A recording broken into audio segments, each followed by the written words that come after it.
नमस्कार प्रिय छात्रों, आज हम व्याकरण खंड से वाक्य के भेद अर्थ की दृष्टि से इस विषय का अध्ययन करेंगे। तो सामान्य वाक्य हम कहते किसे हैं, इसके बारे में थोड़ा सा सामान्य बात करेंगे। मनुष्य सामाजिक प्राणी है। वह समाज में दूसरों से जुड़ा रहता है। वह दूसरों से बातचीत करने के लिए भाषा का प्रयोग करता है। इसके लिए वह ध्वनियाँ निकालता है।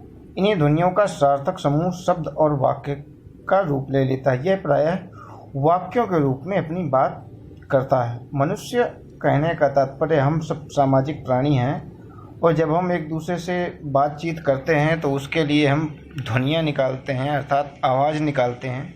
और वह आवाज़ कैसी होनी चाहिए? वह सार्थक होनी चाहिए, जिसका कुछ वास्तविक रूप में अर्थ उत्पन्न हो। ऐसे वाक्यों का, ऐसे शब्दों का जब हम प्रयोग करते हैं तब उसे हम क्या कहते हैं? वाक्य कहते हैं। ठीक है। अब वाक्य की सामान्य परिभाषा क्या होती है? तो वाक्य किसे कहते हैं? तो सार्थक शब्दों का वह व्यवस्थित समूह जिनके माध्यम से मन के भाव विचार प्रकट किए जाते हैं, उन्हें वाक्य कहते हैं। जब सार्थक शब्दों का एक व्यवस्थित क्रम, व्यवस्थित समूह जिनके माध्यम से हम अपने भावों और अपने विचारों को प्रकट करते हैं, उन्हें ही हम वाक्य कहते हैं। जैसे मैं अभी आपसे बातचीत कर रहा हूँ तो एक सार्थक शब्दों के समूहों के माध्यम से, वाक्यों के माध्यम से ही बात कर रहा हूँ। जो कुछ मैं बोल रहा हूँ वो एक सार्थक वाक्य समूह है और व्यवस्थित क्रम में है। ठीक है। उदाहरण के लिए नीचे आपके सामान्य उदाहरण दिए हैं। पक्षी गीत गाते हैं, तो यह एक व्यवस्थित सार्थक शब्दों का समूह है। ठीक है।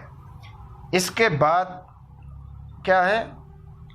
जिनसे हम भाव विचारों की पूर्ण अभिव्यक्ति हो रही है। ऐसे सार्थक शब्द जिससे हमारे भाव और विचारों की पूरी अभिव्यक्ति हो रही है। अब जो चीज़ मैं बोलना चाहता हूँ उससे जो मेरे अंदर के भाव हैं, मैं आपको पढ़ाना चाहता हूँ, तो जो शब्द मैं आपसे प्रयोग कर रहा हूँ उसकी पूरी की पूरी अभिव्यक्ति मुझे प्राप्त हो रही है। ऐसे ही आप भी कोई भी शब्द, कोई भी वाक्य का प्रयोग, सार्थक वाक्यों का जब आपस में बातचीत करते हैं तो प्रयोग करते हैं, उससे क्या होता है? उससे आप अपनी भावाभिव्यक्ति अभिव्यक्त करते हैं। ठीक है। तो इसके बाद आगे हम देखेंगे तो वाक्य के तत्व, वाक्य से भाव विचारों की भली भांति अभिव्यक्ति होती है। इसके लिए वाक्य में निम्नलिखित तत्व होने चाहिए। वाक्य जो होते हैं, दो ध्वनियाँ होती हैं, उनमें कुछ तत्व जरूर होने चाहिए। कौन कौन से तत्व हैं? तो पहला तत्व है सार्थकता। वाक्य की रचना सार्थक शब्द समूह द्वारा की जाती है ताकि वाक्य से उचित अर्थ की अभिव्यक्ति हो सके। जैसे प्रातः होते ही पक्षी कलरव करने लगे। तो अब यहाँ पे किसी भी वाक्य को या किसी भी शब्द खंड को जब हम बोलते हैं तो उसमें उस चीज़ की सार्थकता होनी चाहिए। वास्तविक रूप में उस पद खंड को, इस वाक्य खंड को सार्थक होना चाहिए। जैसे प्रातः होते ही पक्षी कलरव करने लगे, तो ये सार्थकता इसमें स्पष्ट हो रही है कि प्रातः होते ही पक्षी जो है कलरव करने लगते हैं। ठीक है।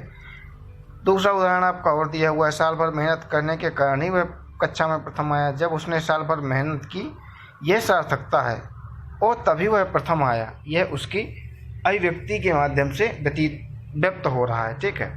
इसी प्रकार से आगे और भी बहुत सारे उदाहरण है। सुमन, इस भिखारी को कुछ खाना वाना दे दो, ये गौरैया कब से बकझक किए जा रही है।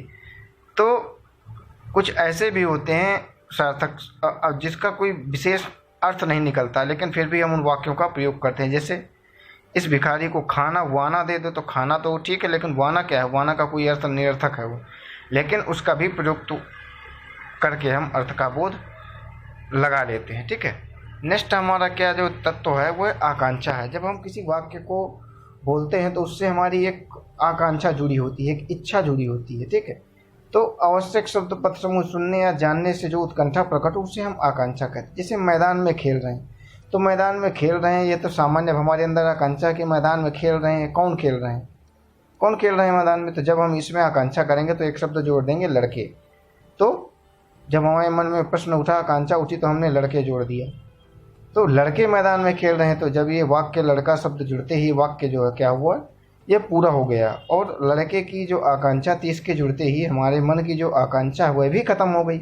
मैदान में खेल रहे हैं, लड़के मैदान में खेल रहे हैं। ठीक है। तीसरा हमारी योग्यता। किसी भी पद खंड में या वाक्य खंड में योग्यता होनी आवश्यक है। उस पद में उसकी योग्यता आवश्यक है। जैसे कुदाल से मैं किसान कुदाल से खेत जोत रहा है, तो किसान जो कुदाल से तो खेत जोता नहीं जा सकता इतना बड़ा खेत, ठीक है। तो इसमें क्या है कि योग्यता नहीं है, योग्यता इस पद वाक्य में इसमें योग्यता नहीं है कि किसान पूरे खेत को जो है कुदाल से जोत डालेगा।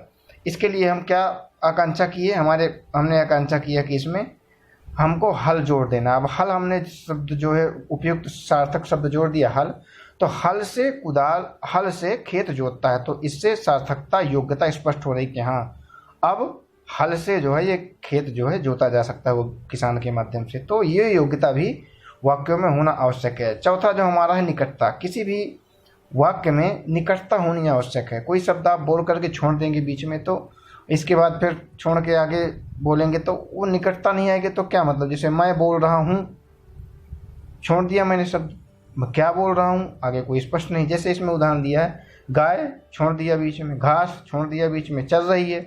अब जब हम तक इनको निकटता आपस में एक साथ नहीं बोलेंगे तब तक हम कैसे अर्थ की अभिव्यक्ति कर पाएंगे। गाय घास चल रही है, यह सामान्य शब्द सार्थक शब्द है, इसको मैंने आराम से निकट ला करके बोला तो जाकर के अर्थ स्पष्ट हो पाया कि हाँ गाय जो है घास चल रही है। अगर खाली गाय बोल के छोड़ दिए, गाय क्या कर रही है, गाय बोल दिए बस, अब आगे छोड़ दिया तो गाय क्या है, कुछ नहीं। गाय घास चल रही है कि खड़ी है कि बैठी है कि जा रही है कहीं, क्या कर रही है, कुछ स्पष्ट नहीं हो रहा। घास खाली छोड़ दिए तो घास के आगे पीछे कुछ नहीं जोड़ा तो क्या स्पष्ट हो पाएगा, उससे कुछ स्पष्ट नहीं हो पाएगा। इसलिए पद समूहों में निकटता होनी आवश्यक है। पांचवा हमारा है पदक्रम, पदों का क्रमानुसार नियोजन बहुत आवश्यक है। यदि हम किसी सार्थक शब्द समूह को का वास्तविक अर्थ लेना चाहते हैं तो हमें क्या करना चाहिए, उसका पदों का जो क्रम है वो क्रमशः लगाना चाहिए। कैसे, अब जैसे उदाहरण हमने लिया क्या पदक्रम के दृष्टि से, तो उदाहरण हमने लिया रेलगाड़ी पटरी से दौड़ती है, रेलगाड़ी पटरी से दौड़ती है, यह सही है। और इसके नीचे का जो उदाहरण था इसमें क्या था कि पटरी से रेलगाड़ी दौड़ती है, नहीं पटरी रेलगाड़ी पर दौड़ती है, यह बिल्कुल पदक्रम सही नहीं था। अध्यापक छात्रों को पढ़ा रहे हैं, इसका पदक्रम आप हटा दीजिए, पढ़ा रहे हैं को छात्रों अध्यापक, तो इसका पदक्रम सही नहीं हुआ ना, इसका शुद्ध पदक्रम का हुआ अध्यापक छात्रों को पढ़ा रहे हैं। नेक्स्ट हमारा जो तत्व है वाक्यों में होना चाहिए वो क्या है, अन्वय होना चाहिए। अन्वय का मतलब है कि उसमें सही सार्थक शब्दों का ही हमें चयन करना चाहिए। यदि मैं खाती हूँ बोल दूंगा तो मैं पुरुष पुल्लिंग हूँ और खाती हूँ बोलूँगा तो कोई वो वाक्य शुद्ध नहीं माना जाएगा। तो लिंग वचन कारक काल पुरुष आदि इन सब चीज़ों का जो सामंजस्य है उसे ही हम अन्वय कहते हैं। जैसे धोबी कपड़े धोती है तो यह वाक्य बिल्कुल गलत है। छात्राएं सुंदर चित्र बनाते हैं, यह भी गलत है। अब इनका जब हम उचित अन्वय करेंगे तो क्या होगा, धोबी कपड़े धोते हैं, छात्राएं सुंदर चित्र बनाती हैं, मजदूर सवेरे सवेरे काम पर जाते हैं। ठीक है, अब मेन टॉपिक में आते हैं। तो जो हमारे वाक्य भेद हैं वो दो प्रकार से किए जाते हैं, एक अर्थ के आधार पे जिस पर आज हम चर्चा कर रहे हैं, और एक रचना के आधार पर जिस पर हम बाद में चर्चा करेंगे। तो अर्थ के आधार पर वाक्य कितने प्रकार का होता है, इस विषय को जब हम देखेंगे तो अर्थ के आधार पर वाक्य 8 प्रकार का होता है। कैसे, वाक्य में कोई सूचना दी जा रही है, नकारात्मक है, भाव है, प्रश्न पूछा जा रहा है, विस्मय प्रकट किया जा रहा है, इन सब के प्रकार से वाक्यों को हम 8 प्रकार से बांट सकते हैं। अर्थ की दृष्टि से ये 8 प्रकार से बांट सकते हैं। कोई भी एक वाक्य आप उठा लीजिए, उसको 8 प्रकार से आप आराम से बना सकते हैं। तो इसमें प्रथम है विधानवाचक वाक्य, प्रश्नवाचक वाक्य, आज्ञावाचक वाक्य, संदेहवाचक वाक्य, नकारात्मक वाक्य, इच्छावाचक वाक्य, विस्मयवाचक वाक्य एवं संकेतवाचक वाक्य। अब इसको हम क्रमशः देखेंगे। पहला है विधानवाचक वाक्य। विधान शब्द से ही स्पष्ट हो रहा है कि जिसमें किसी चीज़ का क्रिया विधान पाया जाए, क्रिया की जा रही हो, क्रिया की पूर्णता दर्शाई जा रही हो, तो उसे हम विधानवाचक वाक्य कहेंगे। जैसे पक्षी घोंसले से उड़ रहे हैं, तो हमारा यहाँ पक्षी क्या है, क्या विधान कर रहे हैं, उड़ रहे हैं, उड़ना कर रहे हैं। तो यहाँ पर जो क्रिया है वह संपन्न हो रही है, जो कहते हैं हम उसको मान भी लेते हैं। कविता ने पाठ याद कर लिया, तो कविता ने पाठ याद कर लिया, जो क्रिया कर रही है वो, उसको हमने मान लिया कि हाँ कविता ने पाठ याद कर लिया। नदी में बाढ़ आई है, ऐसे ये उदाहरण है तमाम। ठीक है, दूसरा हमारा जो वाक्य है वह निषेधवाचक वाक्य है। निषेधवाचक वाक्य सामान्य है, नकारात्मक वाक्य सिर्फ ना लगाना है आपको। जैसे उन्हीं वाक्यों को हमने ना में परिवर्तित कर दिया, तो पक्षी घोंसले से नहीं उड़ते, कविता ने पाठ याद नहीं किया, नदी में बाढ़ नहीं आई, ऐसी सर्दी में बाहर मत जाओ, रोहन धूप में न निकलो। तो ये सब नकारात्मक वाक्य है। जहाँ पर न शब्द का प्रयोग करें हम, वहाँ पर निषेधवाचक, जहाँ पर नहीं करने का अर्थ हो वहाँ पर हम निषेधवाचक वाक्य का प्रयोग करते हैं। अगला हमारा है प्रश्नवाचक वाक्य। अब प्रश्नवाचक वाक्य आप सामान्य तुरंत समझ जाते हैं, जहाँ पर क्या, कब, कौन, कैसे, किसे, किसका आदि ये सब हम प्रश्नों का जब प्रयोग करते हैं तब हम उसे प्रश्नवाचक वाक्य में पाते हैं और उसके उत्तर पाने की हमें जिज्ञासा होती है। जैसे ऐसे धूप में बाहर कौन खड़ा है, रमा कब आई, तुम कल विद्यालय क्यों नहीं आए, कल तुमने क्या क्या खाया था। ये सब जो है प्रश्नवाचक वाक्य हैं।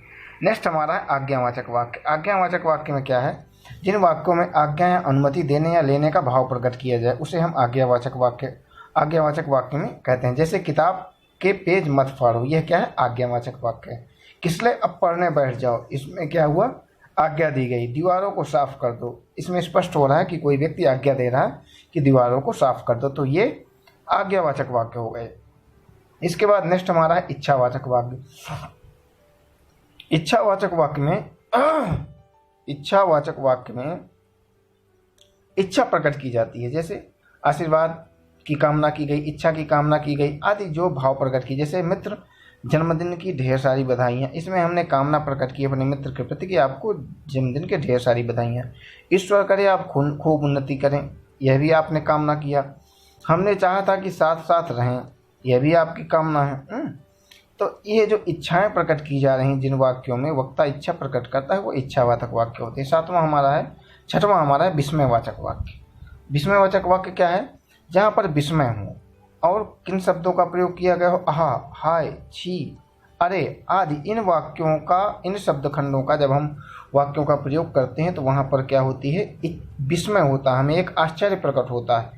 इसके उदाहरण आप देख सकते हैं, अरे कितना विशाल मैदान है। ये क्या है, हमारे अंदर एक आश्चर्य उत्पन्न हुआ कि ओह इतना बड़ा मैदान, तुम कहाँ आ गए, आहा इतना सुंदर फूल देखकर मन प्रसन्न उठा। तो ये सब हमारे विस्मयवाचक शब्द के उदाहरण हैं। नेक्स्ट है हमारा संदेहवाचक वाक्य। नाम से स्पष्ट है, जिसमें संदेह हो, किसी कार्य को लेकर के हमारे मन में संदेह उत्पन्न हो, वहाँ पर जो हम वाक्य प्रयोग करते हैं वो संदेह में ही रहते हैं और संदेहवाचक ही होते हैं। जैसे और उसके वाक्य के अंत में क्या होना चाहिए, होगा, होगी इत्यादि, संभवतः, शायद, ये सब होता है। जैसे उदाहरण, अब तक फसल कट चुकी होगी है ना, तो यहाँ संभावना जताई जा रही है कि भाई ये संदेह है, कटी होगी कि नहीं कटी होगी कोई क्लियर नहीं है। रमा खाना पका चुकी होगी, इसमें भी क्लियर नहीं, संदेह है अंदर मन में कि भाई खाना पक गया होगा कि अभी नहीं पका होगा। ठीक है, अंतिम है आपका संकेतवाचक वाक्य। संकेतवाचक वाक्य का जहाँ पर हमें संकेत किसी चीज़ का प्राप्त हो, जैसे या फिर एक क्रिया का होना दूसरी क्रिया पर निर्भर करता हो। जब एक क्रिया हो जाए तभी दूसरी क्रिया संपन्न हो, जहाँ पर ऐसा संकेत हो वहाँ पर उसे हम संकेतवाचक वाक्य कहते हैं। जैसे यदि वर्षा रुकती तो मैं घर जाता। यहाँ पर संकेत दे रहा, पहली क्रिया जब तक संपन्न नहीं होती, पहली क्रिया क्या है, वर्षा, जब तक वर्षा रुक नहीं रही तब तक मैं घर नहीं जा पाता।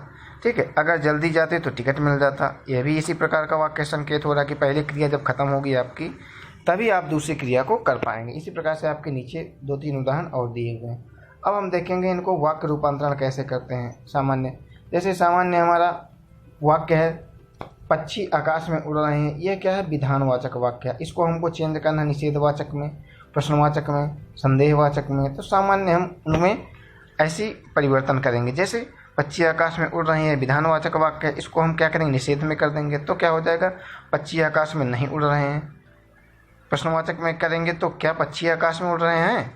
अगर हम संदेहवाचक में करेंगे तो शायद पक्षी आकाश में उड़ रहे होंगे। तो ये आपके वाक्य रूपांतरण है। ऐसे ही प्रश्न आपकी परीक्षाओं में अधिकतर पूछे जाते हैं। इसी प्रकार से विधानवाचक वाक्यों का आपको क्या करना है, निषेधवाचक वाक्यों में परिवर्तन करना है। उदाहरण आप देख सकते हैं, चोरों ने चोरी कर लिया, इसको हम चेंज करेंगे निषेधवाचक में, तो चोरों ने चोरी नहीं किया। इसी प्रकार मजदूर ने काम पूरा कर लिया, तो इसको निषेधवाचक वाक्य में परिवर्तन करेंगे तो मजदूर ने काम पूरा नहीं किया। इसी प्रकार से और 2-3 उदाहरण आपके नीचे दिए हुए हैं जिन्हें आप देख सकते हैं। इसके बाद नेक्स्ट हम जो चेंज करेंगे विधानवाचक वाक्यों का प्रश्नवाचक वाक्यों में। तो इसमें पहला प्रश्न विधानवाचक वाक्य है, अर्पित ने कुत्ते को डंडे से मारा। अब इसको हम प्रश्नवाचक वाक्य में बनाएंगे अगर, तो क्या अर्पित ने कुत्ते को डंडे से मारा, ये हमारे क्वेश्चन मार्क लग गया।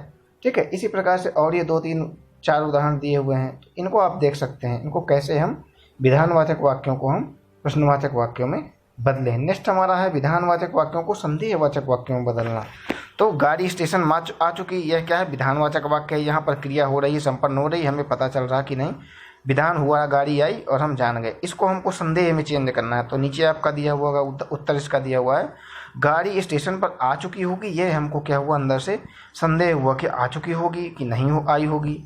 ठीक है, तो इसके और उदाहरण आपके दिए हुए हैं, 2 3 4 5 उदाहरण और दिए हुए हैं, आप इनको भी देख सकते हैं कैसे विधानवाचक वाक्यों को हम संदेहवाचक वाक्यों में परिवर्तन करते हैं। नेक्स्ट हमारा है विधानवाचक वाक्यों को संकेतवाचक वाक्यों में बदलना। तो विधानवाचक वाक्य हमारा क्या है, वर्षा होने पर फसल अच्छी होती है, यह क्या है, विधानवाचक वाक्य। इसको हमको संकेत में चेंज करना है। तो संकेतवाचक वाक्य की हमने परिभाषा देखी ही थी कि यदि पहली क्रिया पर दूसरी क्रिया निर्भर होती है। तो नीचे इसको हमने संकेतवाचक वाक्य में चेंज किया। तो यदि वर्षा होती है तो फसल अच्छी होती है। तो पहली क्रिया क्या है, जब वर्षा होगी तभी हमारी दूसरी क्रिया उस पर निर्भर है, तभी हमारी फसल अच्छी होगी। इसी प्रकार से आपके नीचे और भी 2 3 4 उदाहरण दिए हुए हैं, तो इन्हें आप देख सकते हैं कैसे हम विधानवाचक वाक्यों को संकेतवाचक वाक्यों में परिवर्तित करते हैं। ये आपके लिए कुछ प्रश्न हैं, ठीक है, अभ्यास कार्य हैं, जिन्हें आपको क्या करना है, इनको आप अपने मन से किसी भी प्रकार के वाक्य में आप इनको चेंज कीजिए। अर्थ की दृष्टि से आप इनको बदलिए। किसी को विधानवाचक वाक्य को प्रश्नवाचक में बदलिए, किसी निषेधवाचक वाक्य को आप जो है संकेत में बदलिए, फिर कोई संदेहवाचक बदलिए। तो ये आपको क्या करना है, इनको आपको अभ्यास कार्य के रूप में कार्य करना है, ठीक है।